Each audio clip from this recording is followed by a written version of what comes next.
Over the past couple of months, you've probably heard us talking about KMTV and Scripps Omaha Radio, the $3 million community commitment. The idea to offer free publicity to nonprofit groups so they can spread the word about their mission. And we're learning more today about a group making its first appearance on The Blend. It's YouTurn Omaha. Yeah, welcome Stuart Giddings and George Devers. Good to see you gentlemen. Thanks for coming on. Thanks for having us. Great to have you. It's a great mission here. Explain the mission behind YouTurn Omaha. And you got the shirt right on there too, yeah.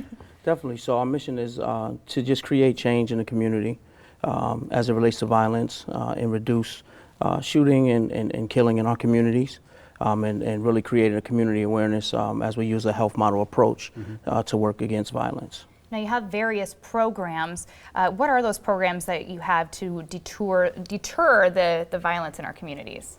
So we do have a school in the street outreach presence, and we go into the schools and into the community as well and work with the highest risk individuals. So a little more in depth in working with at-risk, and our school and street outreach workers, you know, they communicate, they walk with those individuals, and really begin to build a relationship if they don't already have one with those individuals, to coordinate services, behavioral health, mental health, help with some of those other services that they may need, if it's child support, if it's employment, to help them move in a different direction, so that way they can become go from high risk to then be, move down into a lower risk population. This is obviously a popular topic in society today. And George, you work in the schools, correct? You're in the school outreach? Correct. Can you explain a little bit more about what you do in the schools? Well, I work closely with the staff in the schools, the counselors that select certain students that need that extra push, whether it's attendance, tardies, conflict resolution within the school and out of school, and as well as helping them after school with jobs and so forth. Well, Stuart talked about this. One of the first things I heard him say, you talked about violence, right? One of the main priorities for you guys. It's such a big topic right now, but you guys really see it as a health issue, don't you? Correct. So we work within the Cure Violence approach, which is a health model introduced out of Chicago, and Dr. Slutkin, who headed that initiative, we were able to adopt and be trained in that model on how to approach that. And so just like you would treat any other disease, whether it's an AIDS epidemic or as it's often put, the cholera epidemic, where the research kind of comes from and stems from, it's about approaching it and identifying the highest risk individuals where the largest violence is occurring, and then attack that area by treating those individuals and then working to truly change the community norm and the mindset of what's acceptable. And so when you prevent, you want prevent AIDS, for example, the whole approach was, again, safe sex, understanding who's at risk, at the highest risk for it, and spreading that. And so it's the same approach we use to treating violence. And so we treat it because we understand how it can be transmitted from person to person. That same model. Yep.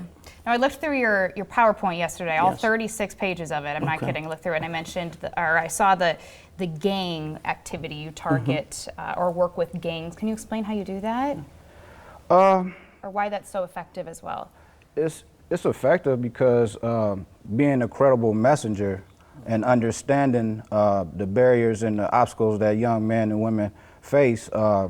Me, myself, being an ex-gang member, growing out of the gang, and it eliminate excuses when they know that I understand their obstacles and overcome their obstacles. Right. So it eliminate the excuses that they could use, and it makes it much more easier to break that barrier of trust and building that relationship with them when they know that you understand their obstacles. Yeah, we need to continue that conversation, and I know you guys are working hard at doing that.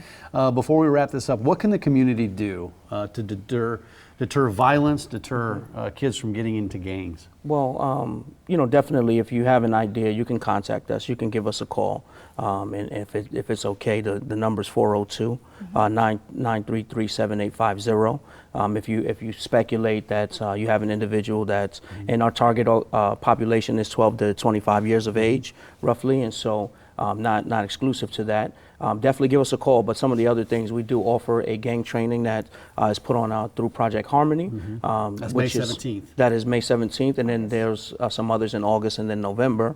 If you want more on that, you can go to projectharmony.com, and we do an extensive 3-hour training there where we really dive in deep and touch on all of these subjects we mentioned here today. And then once again, to get a hold of YouTurn, call them at 402-933-7850 or head on over to YouTurnOmaha.org. Well, great organization. You said you've been doing this. I mean, the model has been there for 30 years, officially an organization for a few, correct? Correct. So thanks for all you're doing in our keep up the communities. good work, guys. Yes, keep thank it you. up. Thanks Thank for you. having us. Well, and if there's